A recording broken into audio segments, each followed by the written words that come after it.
Shape of Dreams is a fairly traditional action roguelite hack and slash where you play as different travelers entering dreams, getting to the end of the run, fighting the final boss, rinse and repeat. Now, this game came out in September of 2025 and has been doing quite well. This has been probably one of the most requested games for me to talk about, and I do believe that my views on this game probably differ from the majority of people. So I'm currently level 100 or so in terms of my profile, and I've got a lot to talk about, so let's just jump right into it.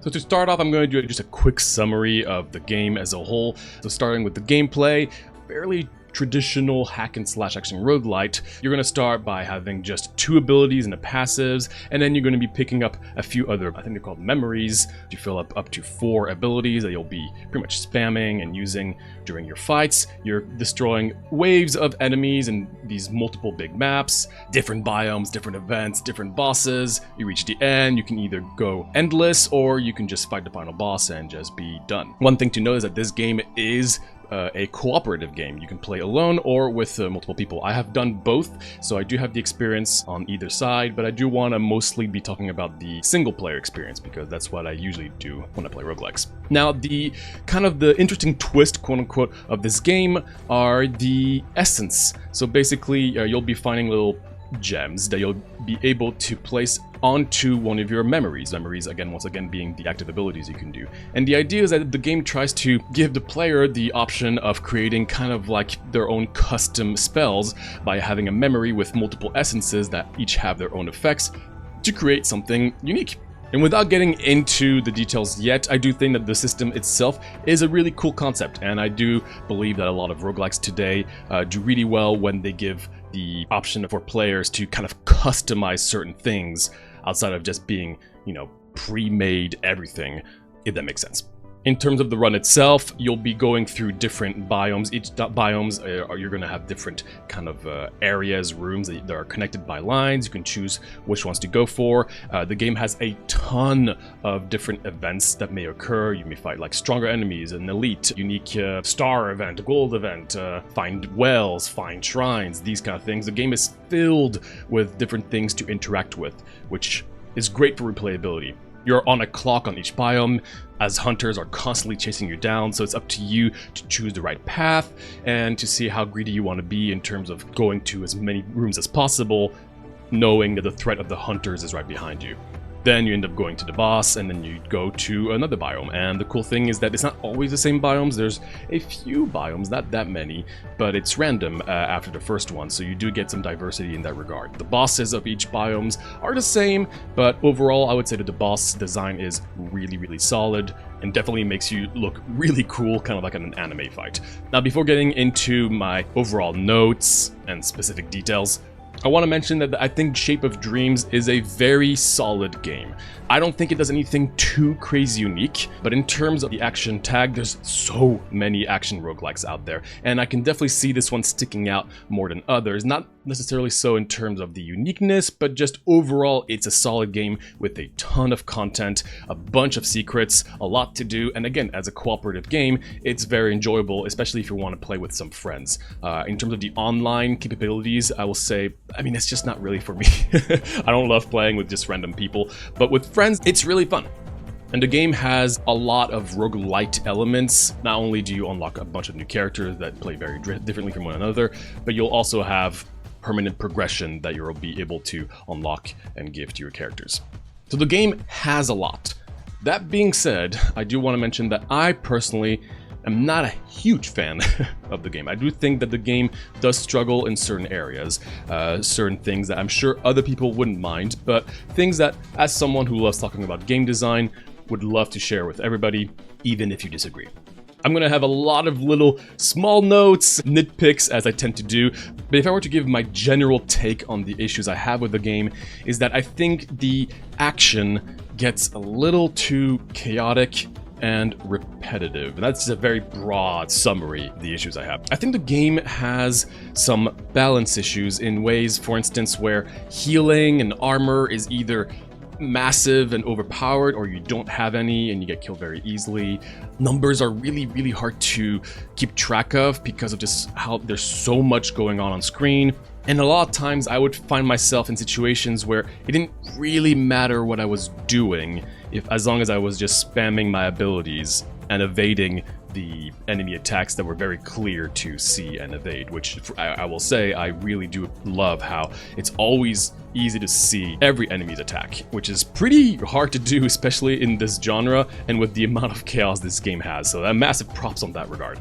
So now I want to get into more specifics. First, I kind of want to compare this game to a wonderful game called Wizard of Legend. Obviously, these two games are very different, and they're not supposed to be one another, of course, but I do like comparing it because they both have a similar mechanic where you start with two abilities that you can get rid of if you want, but throughout your adventure, you get to acquire more abilities and you can choose which abilities to give to your character and keep. And the reason I like to talk about Wizard of Legend in comparison is because when I look at Wizard of Legend, to me, each spell makes a lot of sense. Visually and gameplay-wise, you really get to feel every single spell doing something. While in Shape of Dreams, I do think that by the mid-game and definitely the late game, visually, not only are most spells kind of clustered with everything else going on, but they don't really feel like they're there and active and really give you the satisfaction of having these big spells doing something visual, if it makes sense. And since it's so hard for me to explain, that's why I like showing Wizard of Legend, because to me, I love the way that Wizard of Legend makes every single spell feel special and satisfying to use. And I don't think Shape of Dreams has many spells that feel super satisfying in comparison. Not only that, but ultimately a lot of the power is going to come from the essence that you'll be finding and putting onto your spells. And since you can constantly just be switching spells around, I feel like a lot of times memories, some are very impactful, but the essence are much more important in my eyes. Which means that by the time you get to the mid to late game, you barely ever change your memories, at least in my opinion. In some way, I know a lot of people will disagree, but kind of wish Shape of Dreams was more like Wizard of Legend in a lot of factors. That includes the pacing overall of the runs. I think Shape of Dreams is very slow in comparison to a game like Wizard of Legend, where waves are not instant. So when you get into a room, it's not just a room of enemies, it's a room with like 3 to 4 waves, sometimes even more. And then you go to another room, you get another 3 or 4 waves, and you have to always wait until all the enemies are dead. Your character moves much slower, and you have a lot more rooms to traverse and a lot more biomes. I feel like a lot of these factors could have been brought down a little bit because I get a little tired personally of just fighting a bunch of enemies throughout the entire run, especially considering that a lot of times it doesn't really matter what I end up pressing by the mid to late game, because the gameplay's pacing is super fast in terms of the abilities. You're constantly spamming your abilities, but everything else around it feels super slow in comparison. So I kind of wish that they were kind of spread out a little bit more evenly, if that makes sense. And going back to the balance aspect, I think the way they deal with healing is a little weird, because there's going to be some builds where you'll be able to just fully heal instantly whenever you do a few spells, or get a massive barrier, or not have any healing and get one-shotted. Some memories and some essences are just so much more powerful. And if you understand and know a lot of action roguelites, then you do know that usually what's very broken in a lot of these games are like attack trigger effects. For instance, you might have a passive that says like, oh, every 4 attack you do an extra damage. And then you might have like a memory that increases your attack speed and also gives damage. And then you also might have an essence that increases your attack speed and makes all your attacks do something. Combining all these things together is super fun and is probably the most interesting and enjoyable part of Shape of Dreams. But it also means that I do feel like there's quite a massive balance issue in terms of certain essences and memories just feeling way less impactful than others. And after having beaten the game multiple times, including long loops and being close to invincible, because I understand how these kind of games worked, it didn't feel as satisfying as other action roguelites, at least to me. So those are my overall thoughts in terms of the things that I struggle with in Shape of Dreams. And again, if you disagree, then that's great. Feel free to share your thoughts below. I'm always happy if people can enjoy any roguelite. this one just didn't seem to grab my attention as much as I would have hoped for, I guess. Alright, but now I want to get into more specific notes and nitpicks, as I love to do on this channel. Alright, so first, actual stats at the end of runs. I love stats and run stats, but for some reason there's no actual stats of how much damage a certain memory did, or even an essence did. Which I think is very disappointing, especially for a game like this where there's so much chaos that you can't really follow a lot of times knowing what essence or what memory did a lot of damage, because it's just a lot to keep track of. Certain characters can have ultimates, and you can find ultimate abilities throughout the game, but I find them very underwhelming considering that they take an entire memory slot, and that is so disappointing to me. I really wish that you would have the extra slot for an ultimate, because a lot of times you realize it's just not worth it. It doesn't really make much sense, again from a balance standpoint, to lose a quarter of your spell slots for an ultimate ability that you can only use a few times here and there, considering that you can use all your other abilities constantly.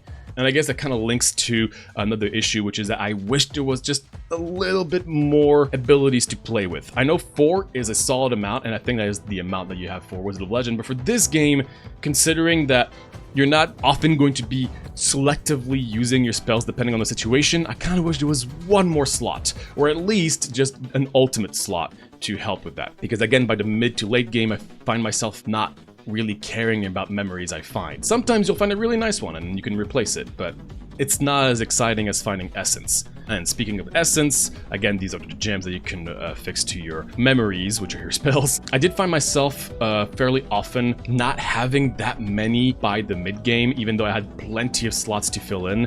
I do kind of wish that they kind of give a little bit more to players. At least it felt like randomly I would get unlucky and not get many, and that didn't feel very great because those are your passive abilities, right? So I kind of wish there were certain situations where instead of just being gifted a memory or a gem, that you would have the choice every now and then to choose between those two, if that makes sense. Kind of like in Ember Knights, there are no actual passive items. There's no like relics or artifacts kind of items that you find in a lot of these games, and that's because a lot of these effects that are just your passives are in your essences instead. And I kind of wish that wasn't necessarily the case, because a lot of these essences are just like you place onto an ability and it says, oh, every 20 seconds something happens, or whenever you take damage something happens, which has nothing to do with the spell. Sometimes they do kind of connect with it, but it's mostly just its own effect.